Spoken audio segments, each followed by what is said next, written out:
Oi pessoal, hoje nós vamos falar sobre o superávit dos clubes brasileiros. Já segue o nosso canal, ativa o sininho para notificações para você não ficar por fora de nenhum assunto. Os clubes de São Paulo já não são mais os líderes, do país. Essa é uma novidade que surgiu agora com a apresentação de balanços dos clubes com relação a 2023. E uma grande novidade, entre os maiores superávites de clubes, não tem mais nenhum de São Paulo. São Paulo perdeu as duas principais posições para Flamengo e, pasmem, Atlético Paranaense, que já vem fazendo um trabalho excelente há muitos anos. Hoje é o maior clube do país em superávit. Agora, por que isso ocorre? Vejamos. Primeiro, em termos de faturamento bruto, Flamengo continua o maior faturamento do país, 1,370 bilhão na temporada de 2023. Depois vem o Corinthians, que faturou ali 1,080 bilhão, trabalho bom, mas não foi tão fácil atingir essa receita, por conta dos problemas que ainda tem com a Arena e tudo mais. Depois, em terceiro, em receita bruta, está o Atlético Paranaense, encostado ali no Corinthians com 900 milhões. Aí depois temos o Palmeiras, com cerca de 830 milhões, e depois São Paulo, com 680 milhões. Agora, quando nós falamos em superávit, aí é que a coisa muda. O maior superávit hoje do país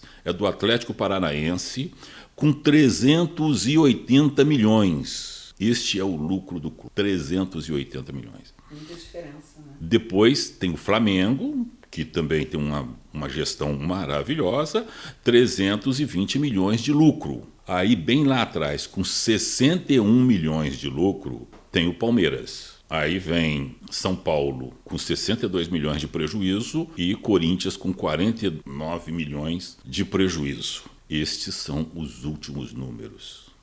Mas por que essas mudanças? Isso aí eu posso acreditar principalmente a gestão. O Flamengo, por exemplo, ele teve a sorte de ter visitado uma situação terrível, chegou quase no fundo do poço.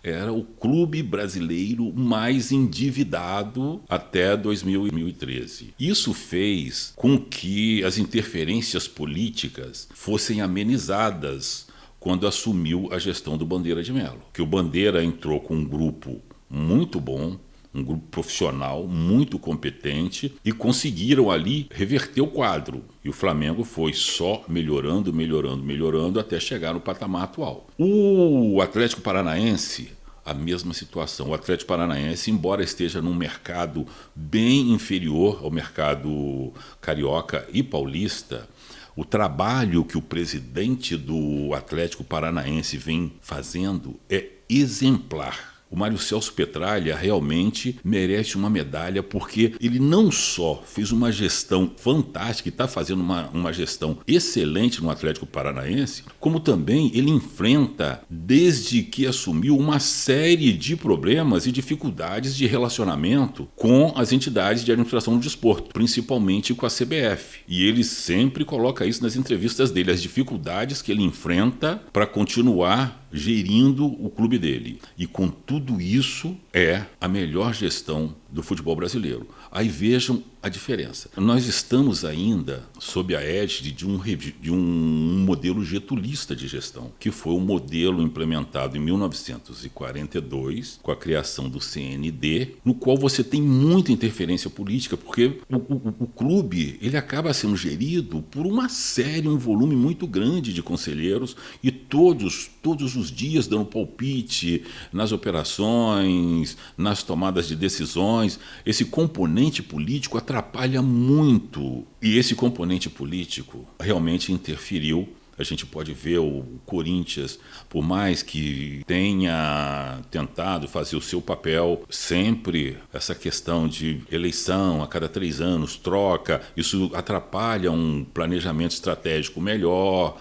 E mesmo assim o Corinthians também teve um problema nesse período que o estádio custa muito para ele, aqui ele ainda paga uma taxa muito alta de juros ali, quase 100 milhões todo ano. Então o Palmeiras vive hoje uma situação um pouco mais tranquila politicamente, mas isso também atrapalha um planejamento a longo prazo. Aí você vê a questão do São Paulo hoje tem uma administração boa, o Júlio Casares que está lá, vem do mercado também, mas ainda tem um componente político que interfere muito na gestão do clube, as pressões são grandes.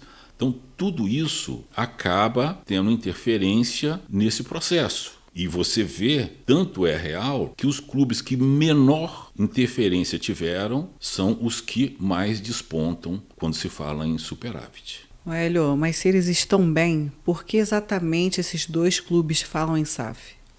Bom, no caso do Atlético Paranaense, é porque o Mário Celso pretende preparar a sucessão dele e ele quer deixar um clube sem conflitos. Ele tem receio de, quando ele deixar o clube, os conflitos voltem por conta de interferências políticas e tudo mais. Mas realmente é um modelo vitorioso. No caso do Flamengo, houve a discussão lá por conta do estádio, mas também essa história já arrefeceu, já não se fala muito mais em SAF no Flamengo. Agora, o mais importante de tudo é que precisa ficar claro para todo mundo que gestão no futebol é tudo. Uma boa gestão faz a diferença e os conselheiros dos clubes também precisam entender que interferência deles no meio do caminho atrapalha, é complicado. Vamos ver até onde vai. Agora, o mais importante aqui é dizer que hoje, infelizmente, São Paulo não está mais no topo do futebol brasileiro e precisa recuperar. Eles precisam acordar e ver o que podem fazer para melhorar essa situação. Atlético Paranaense e Flamengo estão dando exemplo para o futebol brasileiro.